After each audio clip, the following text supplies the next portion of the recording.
La coopération ou la mobilisation de l'intelligence collective.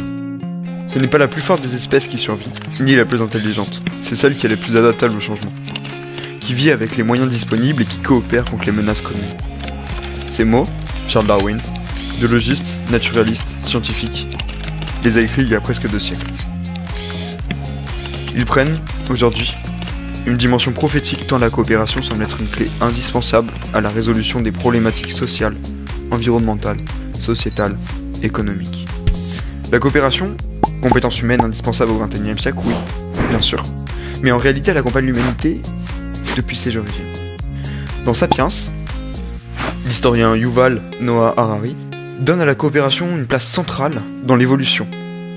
Il y a 70 000 ans, l'Homo sapiens est en concurrence avec d'autres groupes humains comme l'homme de Néandertal. 30 000 ans plus tard, ce dernier a disparu de la surface de la Terre.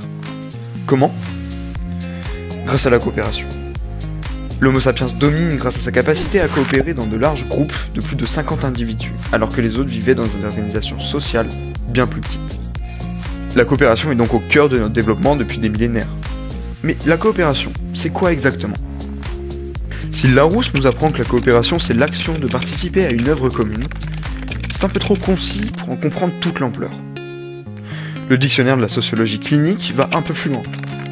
La coopération est une relation de réciprocité équitable entre les partenaires d'un échange dans une perspective de coévolution. Pour Christophe Dejour, psychiatre et spécialiste en psychodynamique du travail, la coopération au milieu professionnel est un travail vivant, un domaine où chacun engage ses compétences et son intelligence, aussi bien dans sa force d'engagement, ses capacités empathiques et son affectivité. Coopérer en mobilisant l'intelligence de tous, en évitant la pensée de groupe et dans le respect de la souveraineté de chacun, est devenu incontournable pour développer une efficience collective. Et concrètement, ça se passe comment ? Coopérer, ça a l'air simple comme ça, mais en réalité les exemples qui prouvent le contraire sont nombreux. En sport, ce n'est pas toujours l'équipe qui possède les meilleures individualités qui gagne. Sans le collectif et un esprit d'équipe, de coopération, elle ne performera pas. Dans le monde de l'entreprise, l'intérêt de la coopération montre que partager, mutualiser, échanger peut rendre plus fort. En 2003, les concurrents économiques Samsung et Sony décident de coopérer pour développer l'écran plat. Résultat, ils deviennent très vite les 2 premiers constructeurs du monde d'écrans LCD. Mercedes et Renault développent ensemble une plateforme pour produire la Smart et la Twingo. IBM et Oracle, Apple et Amazon, Ford et Toyota. Ces exemples montrent qu'en coopérant, on devient, collectivement, plus fort que la simple somme des individualités. Coopérer est donc un enjeu fondamental pour une équipe de football, une multinationale ou un projet de groupe entre étudiants ou collaborateurs d'une entreprise. Et il existe de multiples manières de générer cette coopération, comme par exemple le processus de décision par consentement. Les démocraties modernes nous ont habitués à prendre les décisions collectives par consensus. Dès lors que la majorité est d'accord a dit oui, la décision est prise. Il existe, cependant, une autre manière de décider collectivement, par consentement.